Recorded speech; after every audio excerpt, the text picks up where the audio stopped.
इधर तेजस्वी की ताजपोशी की चल रही थी तैयारी, उधर बीजेपी ने जश्न में खलल डालने का बना डाला प्लान। सरकार के खिलाफ साजिश का जैसे ही हुआ पर्दाफाश, तेजस्वी यादव हो गए आग बबूला, दे दिया अल्टीमेटम। नीतीश सरकार से एक मंत्री ने उठाई विरोध की आवाज, तेजस्वी यादव ने दिखा दिया बाहर का रास्ता।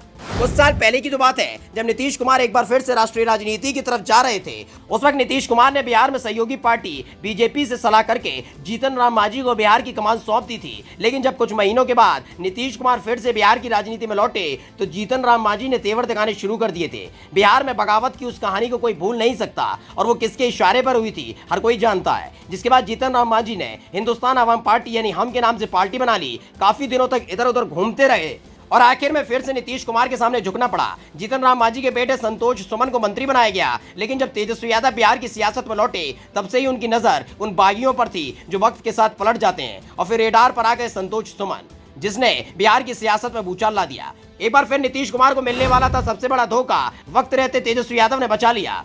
बिहार के सियासी गलियारे में इस बात की चर्चा हमेशा ही तेजस्वी यादव के लिए होती है कि कम उम्र में सियासत का बड़ा अनुभव तेजस्वी यादव को है। वो अनुभव एक बार फिर काम आया जब तेजस्वी यादव के इशारे पर नीतीश सरकार में मंत्री पर बड़ी कार्रवाई हुई, वरना बीजेपी के इशारे पर एक खेल करने की प्लानिंग की गई थी। अचानक से खबर आई कि जीतन राम मांझी के बेटे संतोष सुमन ने मंत्री पद से इस्तीफा दे दिया। इस्तीफे की वजह वही बताई गई जो हर बार बताई जाती है। नीतीश और तेजस्वी को जनता विरोधी बताया और दे दिया इस्तीफा। लेकिन तेजस्वी यादव ने इस इस्तीफे के पीछे की पूरी कहानी खोल कर रख दी।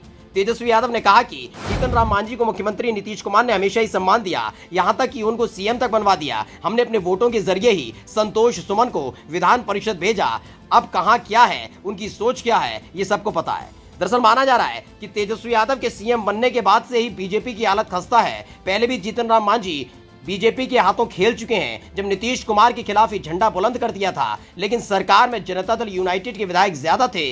ऐसे में जीतन राम मांझी का भला उस वक्त बीजेपी नहीं करवा पाई थी। उल्टा जीतन राम मांझी और बीजेपी की फजीयत हो गई थी जब कुछ दिनों के बाद मांझी को पद से इस्तीफा देना पड़ा था। अब एक बार फिर से वही खेल खेलने की तैयारी हो रही थी। बार बार ये बताया जा रहा था कि जनता दल यूनाइटेड मांझी पर दबाव डाल रही है कि वो उनकी पार्टी हम का विलय जनता दल यूनाइटेड में करवा ले। जबकि हकीकत यह है कि मांझी की पार्टी छोड़िए, खुद मांझी का बिहार में इतना जनाधार नहीं है कि वो अपने बेटे को चुनाव जितवा सके।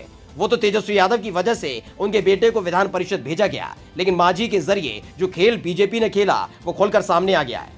इधर तेजस्वी की ताजपोशी की चल रही थी तैयारी, उधर बीजेपी ने जश्न में खलल डालने का बना डाला प्लान। सरकार के खिलाफ साजिश का जैसे ही हुआ पर्दाफाश, तेजस्वी यादव हो गए आग बबूला, दे दिया अल्टीमेटम। नीतीश सरकार से एक मंत्री ने उठाई विरोध की आवाज, तेजस्वी यादव ने दिखा दिया बाहर का रास्ता।